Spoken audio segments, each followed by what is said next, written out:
Hello everyone. இன்னைக்கு லெசன்ல நம்ம என்ன பார்க்க போறோம் அப்படினா ago and before இது ரெண்டுக்கும் உள்ள டிஃபரன்ஸ்.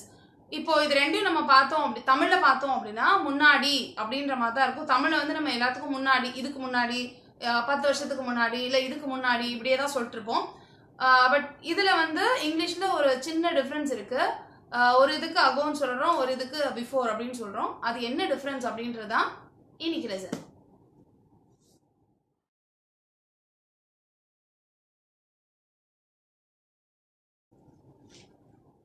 ஸோ இப்போ எகோ வச்சு உள்ள எக்ஸாம்பிள் சென்டென்ஸ் பார்க்கலாம்.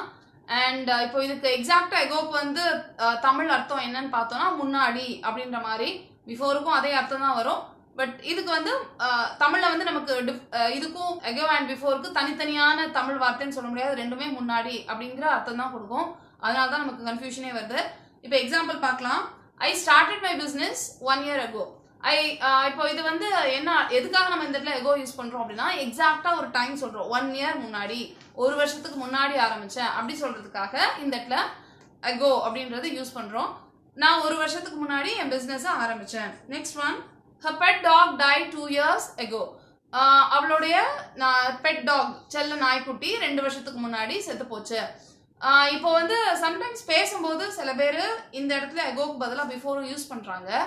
அது ரொம்ப தப்பு அப்படின்னு சொல்ல முடியாது. பட் ரூல்ஸ் படி பார்த்தோம்னா அகோ தான் யூஸ் பண்ணணும். பட் பேசும்போது 2 years before and 1 year before அப்படின்னு சொல்லிட்டு சொல்றாங்க. பட் நமக்கு புரிஞ்சுக்கும் அது இதுதான் சொல்ல வராங்கன்னு. ரொம்ப பெரிய தப்பு, பேசும்போது ரொம்ப பெரிய தப்பு அப்படின்னு கிடையாது. பட் ரூல்ஸ் படி பார்த்தோம்னா அகோ தான் வரும். Next one, it happen few minutes ago. Few minutes ago அப்படின்னு சொன்னா இப்போ ஏதோ ஒரு ஆக்சிடென்ட் நடந்திருக்கு, எப்போ நடந்துச்சு அப்படின்னு கேட்டால் ஜஸ்ட் ஃபியூ மினிட்ஸ் அகோ, இப்போ கொஞ்ச நேரத்துக்கு முன்னாடி நடந்துச்சு அப்படின்னு சொல்றதுக்கு it happen few minutes ago. Next one, I bought this house 5 years ago. நான் இந்த வீடு 5 வருஷத்துக்கு முன்னாடி வாங்கினேன். இந்த வீடு எப்போ வாங்கினேன்? I bought this house 5 years ago. இப்போ நம்ம பார்த்த எக்ஸாம்பிள்ஸ் எல்லாத்துலயுமே பார்த்தோம்னா நம்ம எக்ஸாக்டா டைம் சொல்றோம். ஒரு வருஷத்துக்கு முன்னாடி, 2 வருஷத்துக்கு முன்னாடி, கொஞ்சம் நிமிஷத்துக்கு முன்னாடி, 5 வருஷத்துக்கு முன்னாடி, இப்படி எல்லாத்துக்கும் எக்ஸாக்டா டைம் சொல்றதுனால நம்ம வந்து ago அப்படின்றத வந்து நம்ம யூஸ் பண்றோம். இப்போ இந்த ago அந்த இடத்துல எல்லாத்தையும் நம்ம பிஃபோர்னு போட்டாலும் பேசும்போது அது கரெக்ட் தான். அது ரொம்ப தப்பு, இதெல்லாம் வரவே கூடாது அப்படின்னு சொல்ல முடியாது. பேசுறவங்க நிறைய பேர் வந்து பிஃபோர் வச்சு தான் பேசுறாங்க. நம்ம வாயில அந்த நேரம் என்ன வருதோ யூஸ் பண்ணிக்கலாம், அகோவோ பிஃபோர் என்ன வருதோ யூஸ் பண்ணிக்கலாம். ரொம்ப பெரிய தப்புன்னு சொல்ல முடியாது. பட் எழுதும் போது இல்லை காம்படிட்டிவ் எக்ஸாம் எரர் ஸ்பாட்டிங் அதுலலாம் வந்துச்சு அப்படின்னா அப்போ நம்ம கொஞ்சம் பர்டிகுலரா பார்க்கும்போது இந்த மாதிரி எக்ஸாக்ட் டியூரேஷன் சொல்றாங்க அப்படின்னா அகோ தான் அந்த இடத்துல வரும். ஸோ இப்போ பிஃபோர் வச்சு வர எக்ஸாம்பிள்ஸ் பார்க்கலாம். இப்போ பிஃபோருக்கு அர்த்தம் நம்ம சொன்ன மாதிரி முன்னாடி அப்படின்னு தான் வரும். இப்போ examples, let's buy some chocolates before we leave. Let's buy some chocolates before we leave அப்படின்னா நம்ம போகிறதுக்கு முன்னாடி கொஞ்சம் சாக்லேட் வாங்கிக்கலாம். இப்போ இதில் வந்து நம்ம டைம் டியூரேஷன் ஏதாவது இவ்வளோ நேரத்துக்கு முன்னாடி அப்படிலாம் நம்ம சொல்லலை. அதாவது டைம் ரொம்ப எக்ஸாக்டாக சொல்லாமல், இவ்வளோ டியூரேஷன் சொல்லாமல் நம்ம போகிறதுக்கு முன்னாடி கொஞ்சம் சாக்லேட் வாங்கிக்கலாம் இப்படி சொல்ற இடத்துல வந்து நம்ம வந்து பிஃபோர் யூஸ் பண்ணலாம். பட் இந்த இடத்துலலாம் நம்ம வந்து அகோ போட முடியாது. அகோ வர இடத்துல வந்து நம்ம பிஃபோர் போட்டால் ரொம்ப தப்பா இருக்காது. பட் பிஃபோர் தான் கண்டிப்பா வரும் அப்படின்ற இடத்துல அகோ வந்து போட முடியாது, அது ரொம்ப ஆடா இருக்கும். அப்படி வந்து போட முடியாது, பேசும்போது நமக்கு வந்து அது கரெக்டா இருக்காது. Let's buy some chocolate before we leave, நம்ம போறதுக்கு முன்னாடி கொஞ்சம் சாக்லேட் வாங்கிக்கலாம். Next one, I've never seen him before. I've never seen him before அப்படின்னா இவனை நான் இதுக்கு முன்னாடி பார்த்ததே இல்லை அப்படின்னு சொல்றதுக்கு I've never seen him before. இங்கேயும் வந்து நம்ம டியூரேஷன்லாம் சொல்லல, இதுக்கு முன்னாடி நான் அவனை பார்த்ததில்ல, I've never seen him before. Next one, try to come before 6 o'clock. 6 மணிக்கு முன்னாடி வரப்பாரு. Try to come before 6 o'clock. இப்போ இதுவும் வந்து அதே மாதிரி தான், 6 மணிக்கு முன்னாடி வரப்பாரு. Try to come before 6 o'clock. Next one, the train had left the station before we reached. இது நம்ம ஆல்ரெடி பார்த்துருக்கிறோம் பாஸ்ட் பர்ஃபெக்ட் டென்ஸ்ல.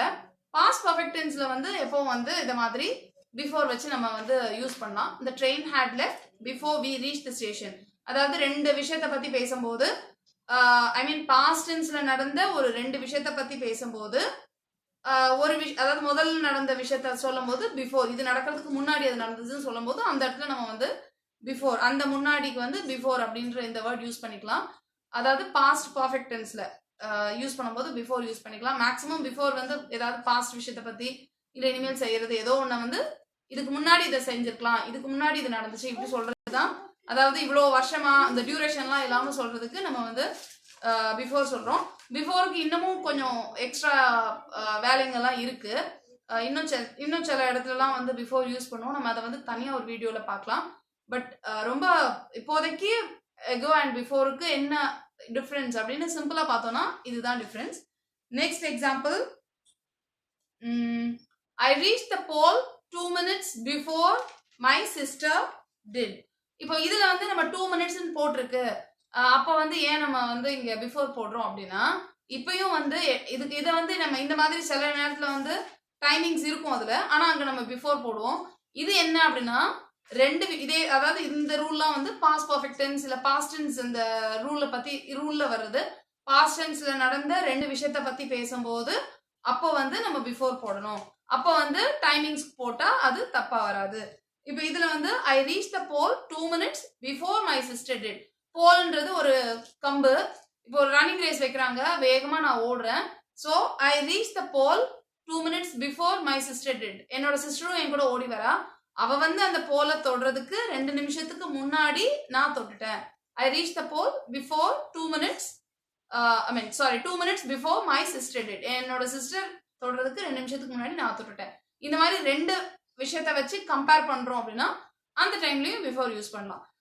இல்லைன்னா பிஃபோர் வந்து அதாவது ஜென்ரலா ஒரு விஷயம் நான் இதுக்கு முன்னாடி செஞ்சதில்லை அண்ட் வேற எதுக்கெல்லாம் சொல்றோம், இதை வந்து இதுக்கு முந்த விஷயம், அதாவது 2 ஆக்ஷன் இருக்கும்போது இதுக்கு முன்னாடி இதை செஞ்சிடலாம், நம்ம போகிறதுக்கு முன்னாடி இதை பண்ணிடலாம், நான் இது வரைக்கும் செஞ்சதே இல்லை. அண்ட் ட்ரெயின் வந்து நாங்கள் போகிறதுக்கு முன்னாடி ட்ரெயின் போடுச்சு. இப்படி 2 ஆக்ஷனாக சொல்லும் போது ஒரு ஆக்ஷனுக்கு முன்னாடி இது நடந்துச்சு அப்படி சொல்றது தான் மேக்ஸிமம் பிஃபோர் யூஸ் பண்ணுறோம். அகோ வந்து மொத்தமான ஒரு டியூரேஷன் பற்றி, அதாவது இந்த என்னோட பிஸ்னஸை வந்து நான் 1 வருஷத்துக்கு முன்னாடி ஆரம்பித்தேன், நாய் 2 வருஷத்துக்கு முன்னாடி செத்து போச்சு, இந்த வீடு 5 வருஷத்துக்கு முன்னாடி வாங்கினேன், கொஞ்ச நிமிஷத்துக்கு முன்னாடி இது நடந்தது, இப்படியெல்லாம் சொல்றதுக்கு அகோ யூஸ் பண்றோம். இது 2 தான் வந்து ரொம்ப மெயினான அகோ அண்ட் பிஃபோருக்குரிய டிஃப்ரென்ஸ். ஸோ இனிமேலும் நீங்கெல்லாம் வந்து ஏதோ எழுதும்போது இல்லை எக்ஸாமுக்கோ ரிட்டன் எரர் ஸ்பாட்டிங் இல்லை நீங்கள் ஏதோ பிஸ்னஸ் லெட்டர்ஸ் அதுக்கெல்லாம் எழுதுறீங்க அப்படின்னா ரொம்ப ஃபார்மலாக எழுதும்போது கொஞ்சம் இந்த விஷயத்த நம்ம வந்து பார்க்கணும். அகோ எங்கே போகணும், பிஃபோர் எங்கே போகணும் அப்படின்னு சொல்லிட்டு பேசும்போது அகோ வர இடத்துல நம்ம பிஃபோர் போட்டுக்கலாம். பட் பிஃபோர் வர இடத்துல அகோ வந்து செட் ஆகாது. பட் அகோ வர இடத்துல பிஃபோர் போட்டு நம்ம யூஸ் பண்ணிக்கலாம்.